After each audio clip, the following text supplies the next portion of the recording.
The whole thing about golf, there's so many people who play well in many different eras. When I was beginning to cover golf, Hogan was having trouble. He had a lot of talent, but he had a hook, and he wasn't putting well. And you saw him develop from a guy who could hit the ball pretty darn good into a great player. You saw people like Byron Nelson, who I think is one of the nicest men I've ever met. A judgment that many people join me in. There's some awfully nice people in golf. I got to know Jones well. Jones had one of the most wonderful minds. He was an engineer. He went to Harvard after he got out of college. He became a lawyer. He was also a very nice man. He had whatever great people have that enabled them to do things that they shouldn't be able to do.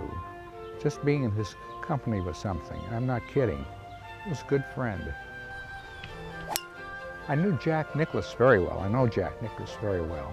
When I first met Jack, he was young. He got a little stubborn when he turned pro and made a lot of money early. Essentially a nice guy. He had a wonderful father. I think Jack learned more between the age of 35 and 50 than anyone I've ever seen. And there was a particular moment when I thought he was just about growing up. I think it was the 1969 Ryder Cup match, which was played in England. And in the last match, he and Tony Jacklin were playing together. And the whole thing was tied as they came down the stretch. Jack had to play first, and he had to play a very tough breaking putt, and he managed to get it.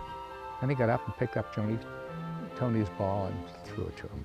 So yes, I don't think you would have ever missed this putt, but I'm not going to give you a chance. The players on the United States team were furious with him. They said, why don't you give him a chance to miss it? He said, my God, this has been such a great match. It's not going to hurt if we tie this match. We'll go on from here. It was played, in my opinion, in the spirit of what the games are supposed to be. And I got a lot of credit for giving a guy a little putt.